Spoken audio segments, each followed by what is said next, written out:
G'day, 'tis a Tuesday and welcome to Slicks on in the Wet. It's episode 1, it's the Belgian Grand Prix edition, the debut if you will. Lots to talk about, not much racing but lots to talk about. Let's get into it.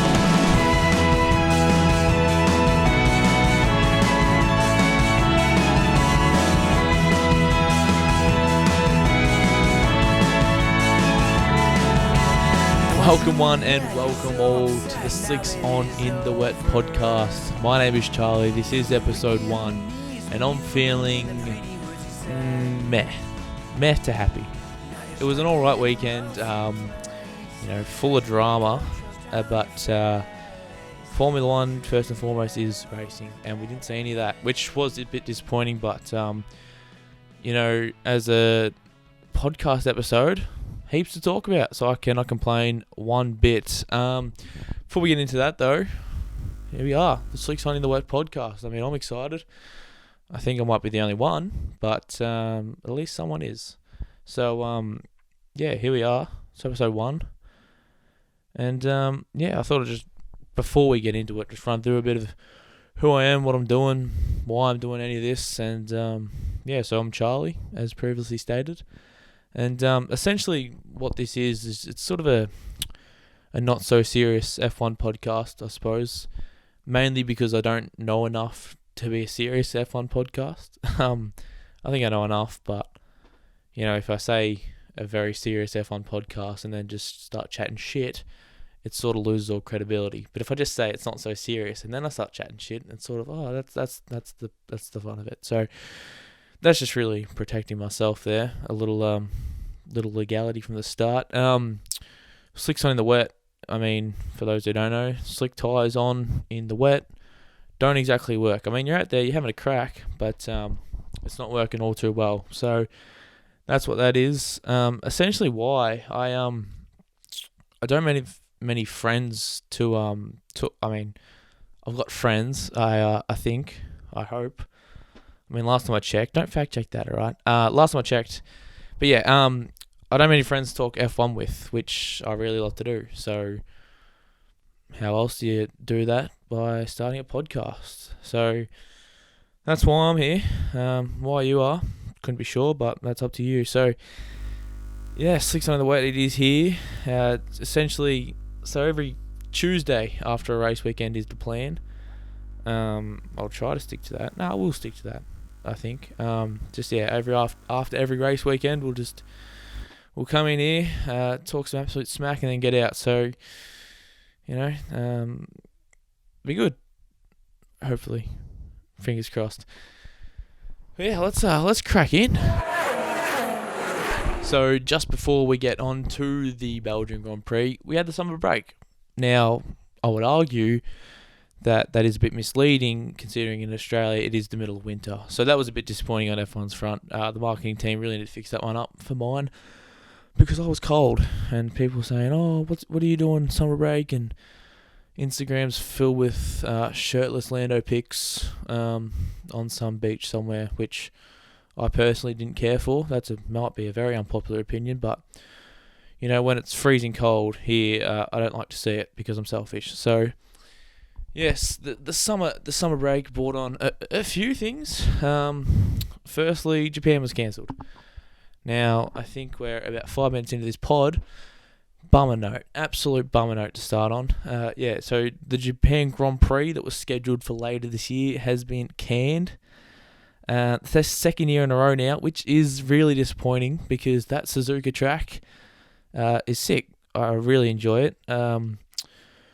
The undulation, I think that's the word, undulation, is it's always exciting on any track. I mean, we've seen it at Spa this weekend, but essentially the elevation change is what I'm talking about there. I think it just makes it interesting to look at, which for my big dumb brain is all I need. Just something cool to look at.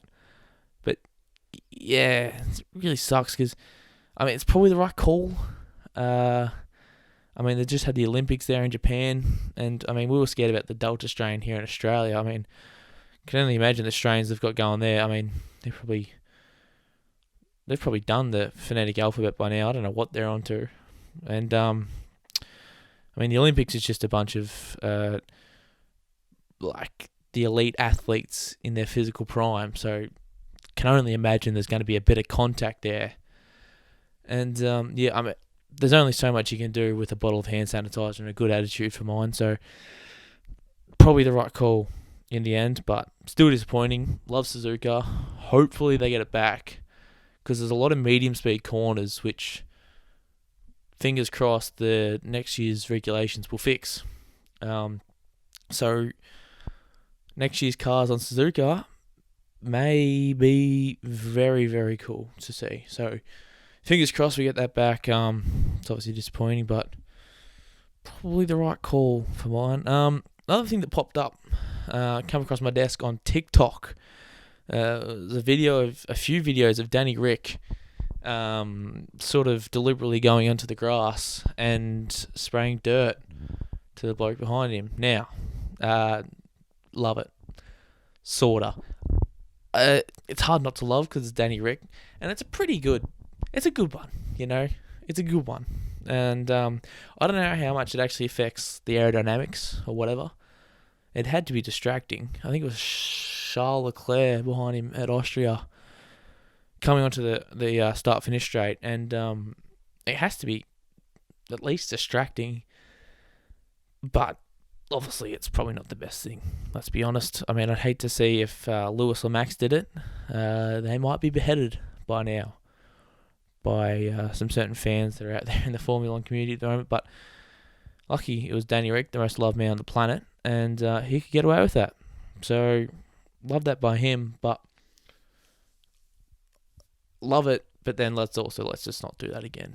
I mean, I think it was Roman Grosjean last year broke his finger, or at least had a really sore finger after a rock flicked up and hit him in the finger. You know, it's probably not the most serious of injuries. I mean, at least in the context of Roman Grosjean's career. But then also, not really related, but I just wanted to bring it up. Felipe Massa copped a spring to the head, knocked him out cold, and he was just asleep. So he just went straight to the barrier. So that's a tough watch on YouTube for you if you want to look that one up. But yeah, we sort of don't need stuff flicking up into drivers' faces when they're going upwards of 300 kilometers an hour. Thanking you, Daniel. Obviously, after Silverstone, however you fancy, Lewis v Max, the debate raged on, and it's so fascinating as a neutral. Like, I don't really care. I mean, I'd love to see Max win just because Lewis has won the past, I don't know, 50, 60 years, rough estimate. So obviously I'd like to see Max win, but these arguments between the stands are so funny to me because they're just going at it profusely, but I reckon they just look as dumb as each other, nearly. I don't know. It's like they say the same thing, but just swap the names, but then claim the other one's dumb. It's like you've just said the exact same thing. So it makes no sense to me. That's the same with any argument, though. I think the most extreme viewpoints are always pretty shite for mine. Bit of a fence sitter myself, personally. So, yeah, the debate rages on, but it's probably good for it. It's good for the sport, you know. Spice things up a bit. It's the best Drivers' Championship since probably 2016 when Rosberg won, which is probably saying something. But yeah, so I don't hate it, you know, but it's also funny to watch. I love that. The next thing, Dan Ticktum, Formula 2 driver, has been dropped from the Williams Driver Academy in what may be the stupidest move in 2021. Because, now, if you didn't see it, essentially, so Dan Ticktum was live streaming on Twitch. He came up with a clever little jingle to the tune of the Scooby-Dooby-Doo, Where Are You? That said, Scooby-Dooby-Doo, Latifia's Poo, in one of the more, you know, classical pieces of music we've seen. It's so dumb. Was that a good one, Dan? Did you really need to? Was it worth your career? Let's be honest, probably not. Look, I chuckled. I made like a slight exhale through my nose. Was it worth your career? Probably not. Latifi's obviously current Williams driver, and you didn't need.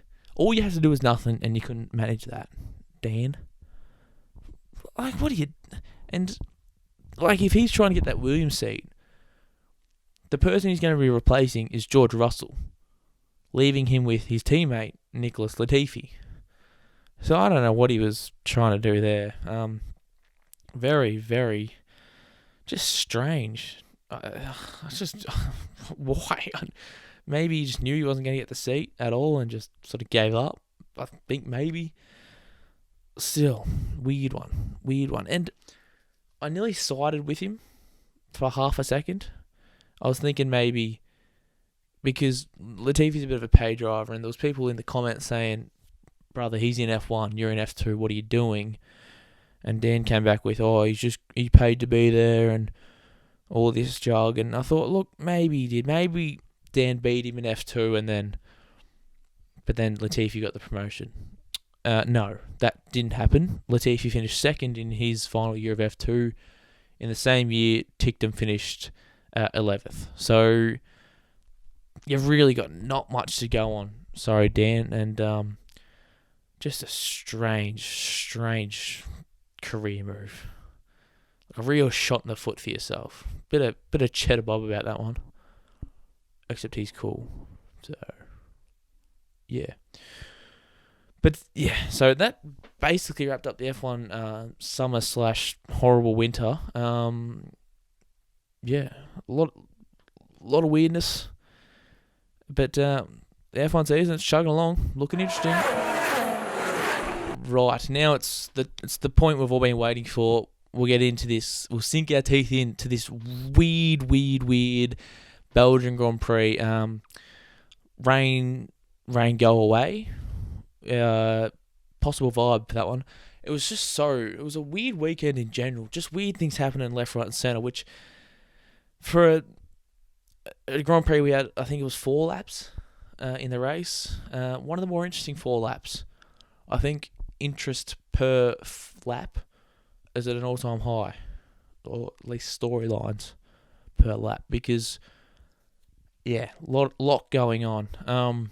Just before we start the race wrap, every week the beverage of choice. It's a thing I might do. I don't know. Set the tone without stealing from any other certain podcast.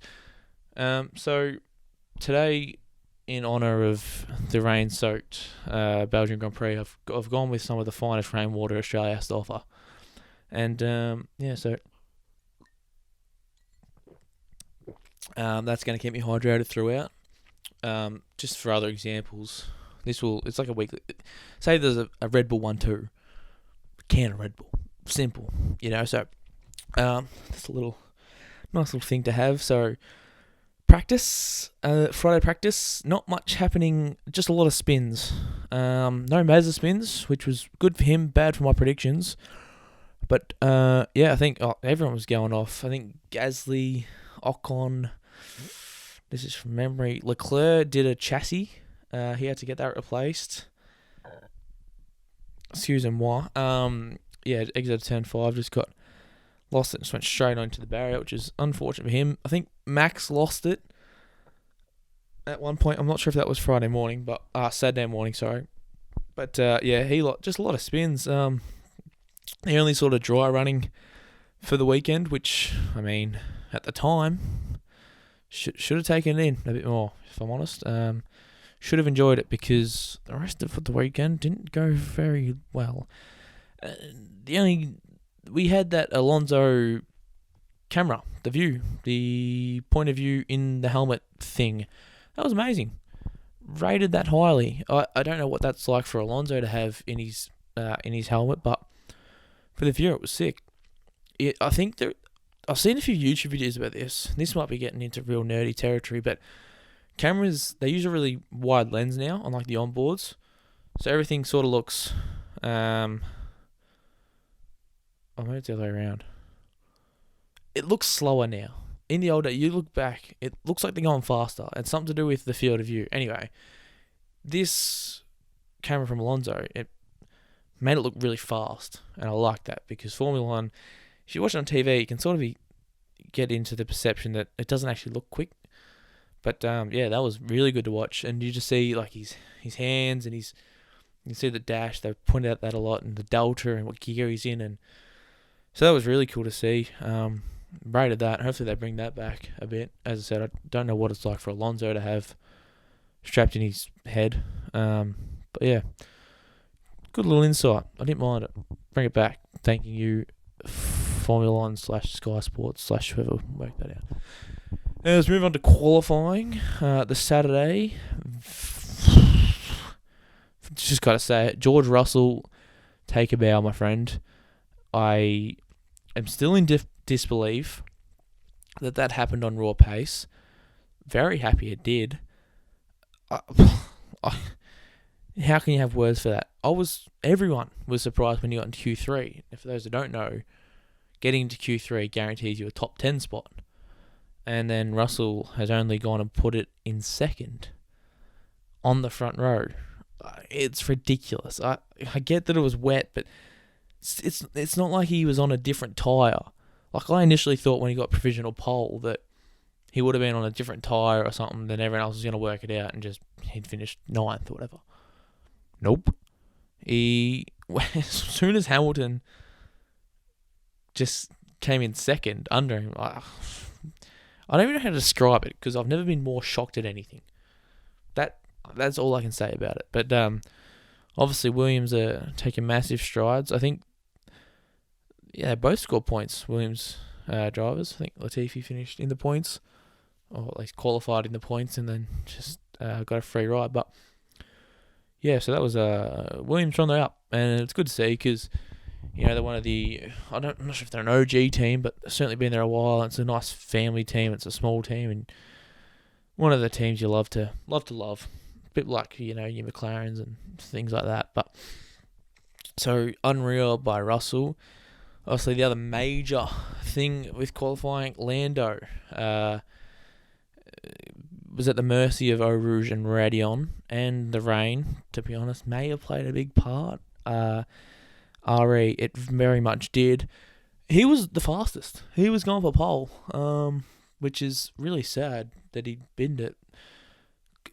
For mine, he was definitely the fastest over qualifying. So yeah, it sucked to see. Obviously, we heard the radios from Lando and Seb Vettel especially saying it's too wet, red flag it, and then 5 seconds later, Lando had his big old mouth wrapped around some barrier. So yeah, that was hard to watch. And obviously, good moment by Seb Vettel there, going up to see if he was alright, and thank God Norris was alright. Obviously, like a sore arm or something, but it didn't seem to affect him too much. So yeah, so disappointing. I mean, McLaren were always going to be quick, I thought, just because of their straight line speed at a power track like Spa-Francorchamps.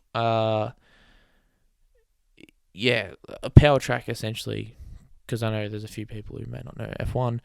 It's essentially, you have your power tracks and your downforce tracks. So power tracks, if you got the most engine, you don't really need downforce because you're trying to go as quick as possible in a straight line. Downforce, a lot of corners, you need to be stuck to the ground, and it doesn't really matter how fast you are, it's how fast you can get through the corners. So Spa-Francorchamps has these big long straights, which means you need a lot of power. And McLaren showed that at Austria they were really quick in the straights, and that's where Lando qualified second there. So they were always going to be quick, and they proved that Ricciardo was qualified fourth, which is, I think, his best. Not overall, obviously, this year. So that was good to see from old Danny Rick. We love him here, obviously.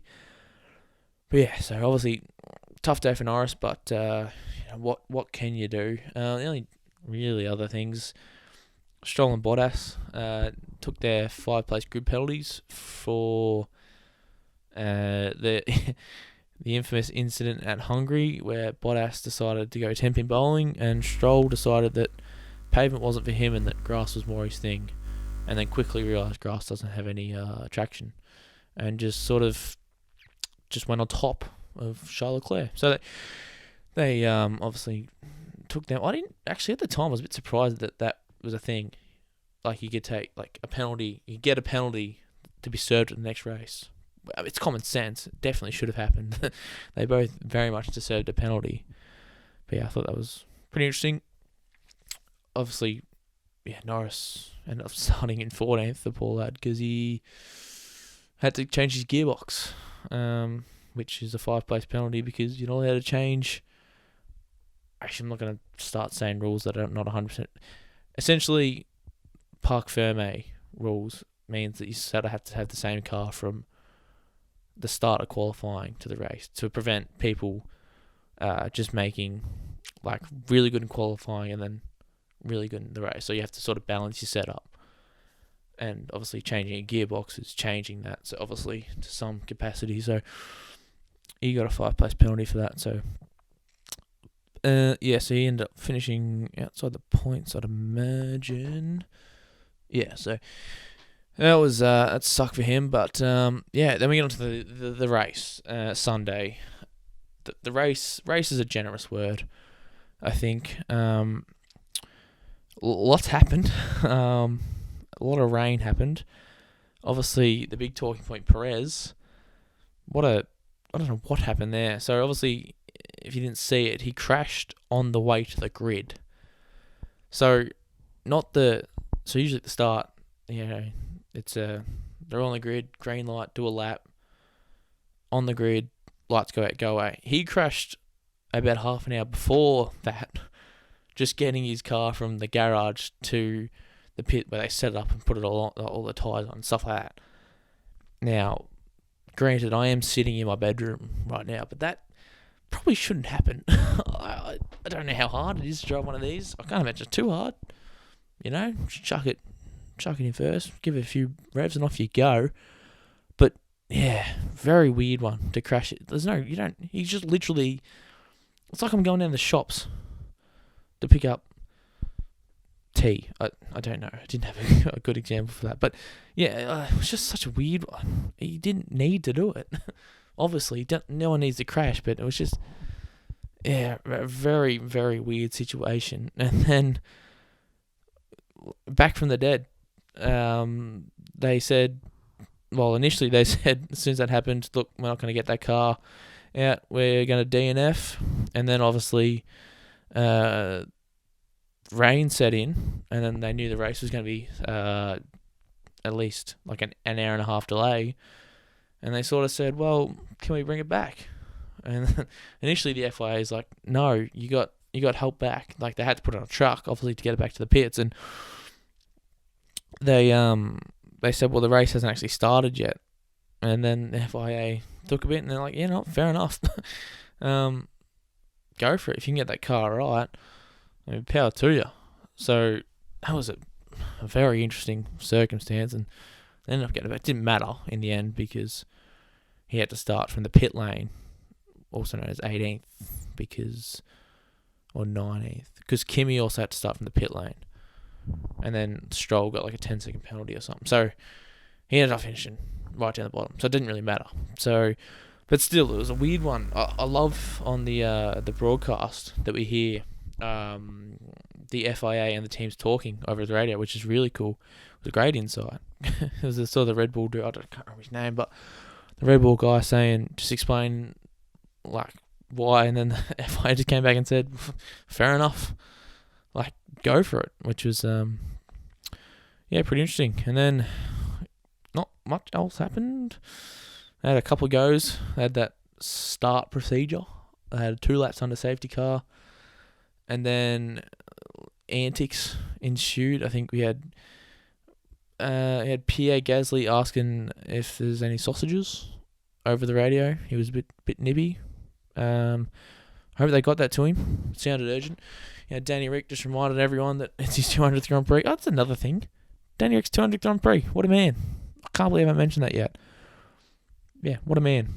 He the true leader of Australia, in my opinion, the spiritual leader at least. And a bit disappointing, obviously, how that panned out. He still got fourth, so I mean, there you go. His qualifying was unreal, so there's something. But yeah, what else did we have in that rain delay? Had a lot of Instagram stories from the likes of George Russell and Lando. They had a bit of fun and had that 2v2 soccer between Haas and Aston Martin. I think it was Schumacher and Vettel with a like a pit crew each, a crew member each. And I think I don't know how real this is. Haas actually came out on top, first win of the year, and I would argue that's worth at least a few points in the Constructors' Championship. I'd give it to them. I don't think they're any danger of scoring any more. So, yeah, chuck them a few. You know, that's their win, Haas. Good on you, Haas. Maybe should they change? You know, sack off Messi or Ronaldo in the Premier League. Messi's not in the Prem, but just get Mick Schumacher in there. You know, just chuck it in. I'm not about to talk soccer. I don't know soccer. Stop, Charlie. What else did we see? Not much. Whole lot of rain, which was disappointing. But so obviously Max ended up winning. It's just the qualifying order essentially. So Max winning. George got the podium, which still sounds ridiculous. He comes second. I have no words for that. And then Lewis Hamilton obviously rounded out the podium. Just some key points. As I mentioned earlier, Williams scored. Both Williams cars scoring 2 weeks in a row. I don't know where the last time that happened. I knew the last podium they had was 2017 with Lance Stroll at Baku, if I remember correctly. But yeah, underrated little performance. Seb Vettel in 5th. He's definitely outperforming that Aston Martin car. I don't think the Aston Martin car is very good, but Seb always just seems to be the mix. Whether that's just the Seb of old coming out or Stroll sort of making the car look bad. Stroll went out. He was 15th in qualifying, and then obviously got that 5-place grid penalty. So he started from the back, which, excuse me, So, that's a big gap. I don't know what to say about that really, other than I hope it's the Seb of old. Well, he's obviously doing something right, because he's always seems to be in the mix. He's got a couple of podiums. Oh, actually, does he have a couple? I don't know. One of them, he got the fuel all wrong, and not willing to go into that because I do not know the details. Yeah, another win for Haas. Nikita Mazepin chucked in the fastest lap. I mean, I want to see the onboard of that lap. He's locked it in. He's such a great driver, Nikita, and he's obviously hit every apex, just screamed through to the line and got that fastest lap. I mean, I cannot believe we've had a Russell podium and a Nikita Mazepin fastest lap in the same Grand Prix weekend. Beats me, but that's what happened. And yeah, obviously Max clawed back at Lewis. I think Lewis is still ahead by 5 points from memory. So just that little bit of spice there, which is always good. So yeah, that was the Belgian Grand Prix for 2020. So just quickly, I just want to have a little rant. I think once again come across my desk today on Instagram, courtesy of Lewis Hamilton. I'm just going to read it out to you, what he put up. It's just a black screen with this little paragraph. It just reads, "Today was a farce, and the only people to lose out are the fans who have paid good money to watch this race. Of course, you can't do anything about the weather, but we have sophisticated equipment to tell us what's going on, and it was clear that the weather wasn't going to let up. We were sent out for one reason only. 2 laps behind a safety car where there is no possibility to gain or lose a place or provide entertainment to fans.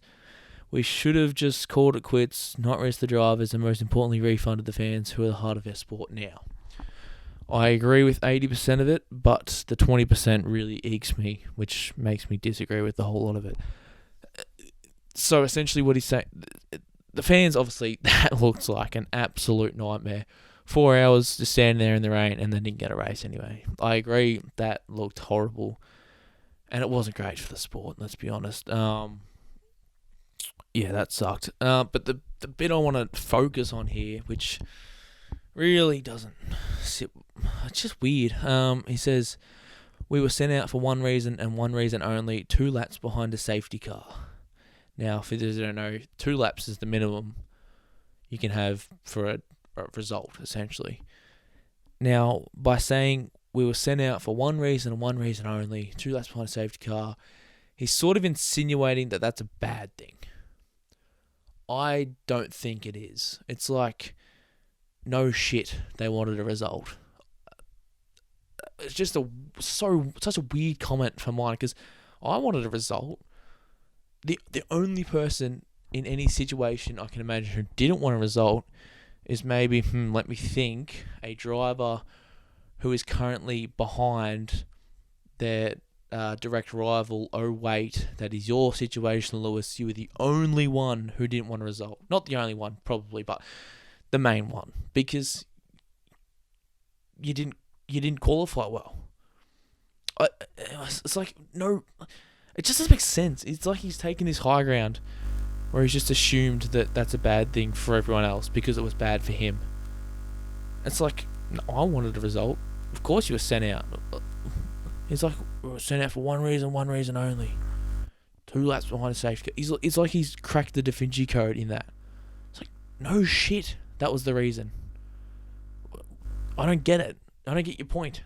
It's like, of course they wanted a result. As if F1 didn't want a result. As if they didn't want to spend a weekend in Belgium just to not get a result. I get that it took 4 hours to get there, and that it probably wasn't handled the best it could. But, of course, and it's the bit that things, like it, I can sort of understand the argument that, it wasn't really fair. Yeah, but punting your rival into a barrier at Cop's Corner also isn't the fairest of moves. Life's not fair, champion. And it's not like it was just some random order that they were put in. Like, it wasn't like it was a reverse grid and old Nuff Nikita or something was at the front on pole. No, that was the result from qualifying. If you qualified well, you would positively... What's a word? Words. Probably need words for a podcast, eh? But yeah, if you qualified well, you got a good race result. Just qualify better, Lewis. If he was ahead in that race and Max was in third, there is absolutely no chance that message comes out. He probably would have said, "Look, got a feel for the fans today. Thanks for sticking with us so long." There is no chance there is a big rant like that. And I'm not saying Max wouldn't have done the same. He probably would have. But I'm just saying, but Lewis has made this argument, so I'm going to him. It's the stupidest thing I've heard. It's just weird. Why would you say that? It's like, it's very hard to like Lewis Hamilton sometimes when he does this. For the most part, I like him. But this stuff just, ugh. It's like he lost and it's just blame everyone else. Do better in qualifying. We seen it at Monaco. Was that this year? No, I don't know what it was. Just blame the team. It's just little moments. And it's just, get it together, champion. Right, now during the week, I made some predictions for the Belgian Grand Prix. Mixed results. Wasn't too bad, actually. I'll just read them out to you. I put them on Instagram during the week. Follow me on Instagram at SlicksOnInTheWet with underscores. Qualifying, I had Verstappen, Hamilton, Norris. Not the worst. I obviously had Verstappen right. Hamilton was third. And I don't hate that I put Norris in there. I knew they were going to be quick in a straight line. So I put Norris in there. And he looked the fastest, as I said earlier. So, obviously, barring a massive crash, he would have been thereabouts. So, obviously, it's wrong. but don't hate it. For the race, I had Verstappen, Hamilton, Perez. This one wasn't as flash. I also got Verstappen right. Hamilton was third, obviously. Perez was 18th or 19th. I can't remember which one. So that one sucked, unfortunately. But what are you going to do? Did well to get Verstappen first in qualifying in the race. So I'll take that. I had a headline you'll see. I had George Russell scores points for the second race in a row. Thanking myself. Just knew it. Just good, I think. I'm just good. I just know George on a personal level, I like to think. He doesn't know that yet, but I just seen this fire in him. That he just wants to get going in that Williams while he's got the time, because let's face it, he is not there next year, as confirmed by Toto Wolff. Not really, but just quickly, he's so gone. They said they've made the decision. Valtteri Bottas kept saying in the interview, there is no news to share, meaning there is news, but he doesn't really want to share it. And then after qualifying, Toto Wolff was like, he said something along the lines of, yeah, we know he's quick, and he's just proven that again today. So it's little how you going to George Russell. So, but yeah, he's obviously thoroughly enjoying his time at Williams right now. He's on top of the world. So good on him. Still cannot believe he finished second. A podium for Williams on merit, sorta. He didn't race, but qualifying was on merit. Oh, you're kidding. I had the number of Mazepins too. I don't think he spun. Oh wait, what a weekend by Nikita. Just shout out. Obviously, he got up in the soccer. I don't think he participated, but he was there in spirit. Fastest lap, and didn't spin.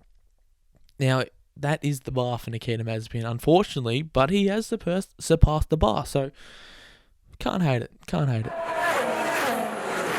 Right, moving on to our first segment of the podcast.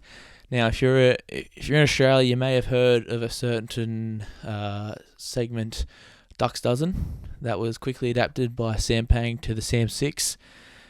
And now the masses are asking for it. We got the Slick 7. It was the only logical progression. And here we are. So this is essentially just take 7 things in no random order and just list it. Very, very simple. Will this feature next week? I don't know. It's not too bad, actually. So it's a pay homage to the famous Radion Eau Rouge that we have at Belgium. That beautiful piece of track. We've got the 7 best turns in Formula 1. Turns with an asterisk, because most of these are like 2 or 3 turns. Best little sections of Formula 1 track. So, yeah, let's get into it. 1 of 7, Australia. Turn 11, 12, or 9 and 10, or on the new layout. That is the quick at the end of the straight, the left, and then right. It's like, I think it'd be up there in G's. It's very good to watch when you get right. You whip it in and you hold it. It's not really quick. It's sort of you whip it in and you whip it again. It's really good to watch. Really easy to stuff up, but when you get it right, it's so satisfying to watch. And if you play the F1 games, you'll know that it's really, really good to get right. And one of the better features of Australia, and one of the 7 best sections of F1 track. So that's 1 of 7. 2 of 7, I think this is on everyone's, the Baku Castle section. Maybe not Charles Leclerc's. He hasn't had a great run through there historically. But no, it's good. It's good because obviously it's the tightest bit of track, but you come in pretty quick. It's a pretty quick little section that you can sort of straight line if you get it perfectly right. And if you straight line it, like a centimetre off each barrier every side, on each side. So you sort of straight line it up, and then even the bit after when you chuck it down into like second and you hook yourself onto the right hand turn and you sort of creep up next to the barrier and out. That's a little bit of spice to it. I enjoy it because of that. Obviously, it's really satisfying when you nail it. Not so fun when you put it into the wall. I will mention that. Bit of a bummer when that happens, but for the most part, really, really fun bit of track. Number 3, of 7. The Wall of Champions at Canada. Another omission from the Formula 1 calendar this year, obviously through COVID and no one's fault whatsoever, but it's a great way to finish a lap, eh?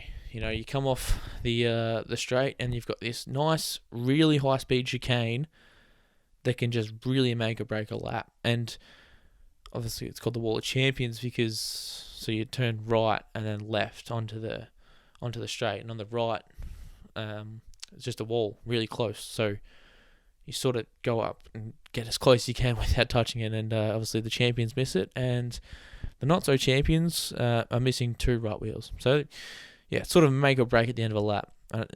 It would be good on its own, but the positioning of it at the end of a lap, as I've said, is sort of makes it, which is good. 4 of 7.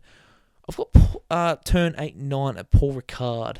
I think it's severely underrated. It's the chicane that sort of breaks up that back straight, where we obviously seen earlier in the year a lot of the overtaking was done there, and it's good because it's high speed.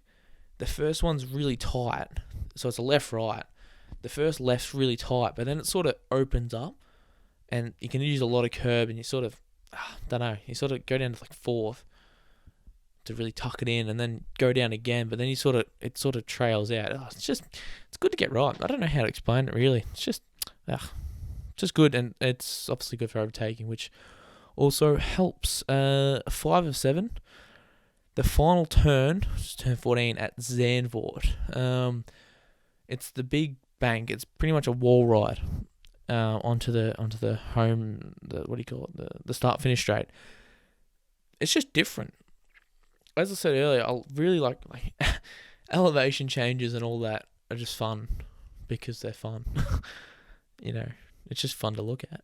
And Zandvoort, yeah, it's just this almost wall ride. A lot of banking, camber. I think these are the words they use. I don't know. But yeah, that's purely there because my big dumb brain enjoys watching it. No other reason. Thanks for coming. Number 6 of 7, the final 2 turns at Austria. I think everyone loves this, and I think this is the only. So, to give it, it's like 2 right-handers. You turn. It's really quick though, and I think there's 2 reasons. This is like the only place where having concrete runoff is sort of good because it makes it high speed. If there's a gravel trap there on the left, I don't think people are going to enjoy it as much. Or maybe they would. Maybe I'm chatting, but yeah. And then the second right-hander, I love how you can use a lot of curb there. It sort of feels like you're cutting the corner, but you're not. It just makes you feel special. So it's just really high speed, but get it right and you're right. Sort of like the Wall of Champions at the end of the it's at the end of a lap. You get it right, you're good. Get it wrong, unlucky lad. So got that there, and then of course the Slick 7, Radion and Eau Rouge. We've talked about it before. Just looks cool. Obviously, it might be a bit unsafe. Obviously, we've had some tragedies there. So Antoine Hubert, and then that W Series crash on the weekend may need a bit of doing up, but it's just a staple of F1, I think, and can't really look past that. So yeah, that's the Slick 7. Tell me if you want that back again. Who knows?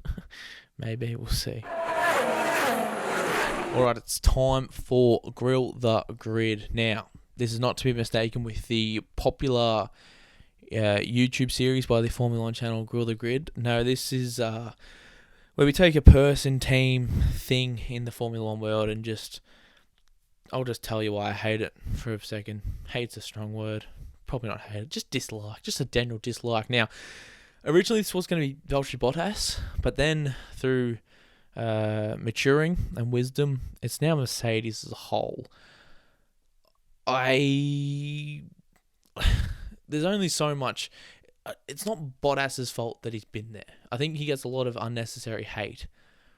It's as if he's like it was his decision to be there. No, it's Mercedes. They give him the seat, and I don't know why, because it wouldn't be as bad as if you didn't have Formula 2 champion and future Formula 1 champion George Russell just sitting there. I cannot understand why that man is employed at the top echelon that is Mercedes AMG Petronas Formula 1 team. Like, he's done nothing. He's an alright qualifier, but his race sucks. I mean, that man sniffs rain. Pack your bags, son, because it's not going to be pretty. He's just not it. He just ain't it, Chief. And it's hard to watch because he could hide because for a bit there because Mercedes were that good, and he'd be second, but he'd be like way behind Hamilton, but he'd still be second because the Mercedes car was that good. But we're starting to see he's just not it. I mean, Monaco he was 15th on pace in a Mercedes. You're kidding. From memory, he was nowhere at Baku. I can't remember. Maybe. But yeah. But that isn't a dig at him. Because Mercedes is the one employing him. When they know. Surely Toto was sick of having him there. I mean, he eats porridge for breakfast. Which winner has ever eaten porridge for breakfast? Get a few Weet-Bix in you, and then we'll see. But just at the moment, like, just leave Valtteri Bottas. And that's not a dig at Valtteri Bottas because it's not his fault. Mercedes, get George Russell in that seat immediately. He beat him last year. They put him in the Mercedes for a race, and he beat him. And then they're like, "Oh yeah, we'll just keep going with Bottas." What? Like, come on, just leave. Just nudge him back to Alfa Romeo, wherever he's going. I don't know, but I've had enough of it. Thanking you. Rightio, as we hit the start-finish straight of this debut podcast, we're going to move to Zandvoort. That is where we're heading this weekend, and I've got some predictions, similar predictions I had for Belgium. Just going to give you a 1, 2, 3 for qualifying and a 1, 2, 3 for the race on Sunday. So Saturday, I think Lewis, for no other reason than gut feel, just cause. I think after we've seen that little heated message, as I read earlier, bit of fire in the belly, and I love a bit of fire in the belly. This is barring weather, by the way. It could be pissing rain as well. I don't know. Will George win? Who knows? Anything can happen. Chuck Nikita in there. I don't know. But we're thinking dry day, so obviously Max will be 2. And then, in one of the more hypocritical moments of the podcast, Valtteri Bottas 3. I know we've just said for the last 15 minutes about why he sucks and should get demoted to F4, but he's pretty good qualifier. I'll hold my hand up for that one. He's pretty good at qualifying, and I don't know. I just think Mercedes is going to be good this weekend, as once again, no other reason than gut feel. Sunday, however, I reckon one of the famous Lewis win in qualifying and then just lead every lap. Domination's going to happen. I haven't seen one in a while, and I'm nearly due, I reckon. I wouldn't mind it. I would, but, haven't seen one in a while. I miss it. Take me back. I reckon we're going to get one of them. Max second, and then anyone can get that third. Perez hasn't been anywhere for a month. We've had one race in the last month, Charlie. Fix it. But yeah, like the last few races, I mean, he was obviously nowhere at Spa. Hungary, he DNF'd.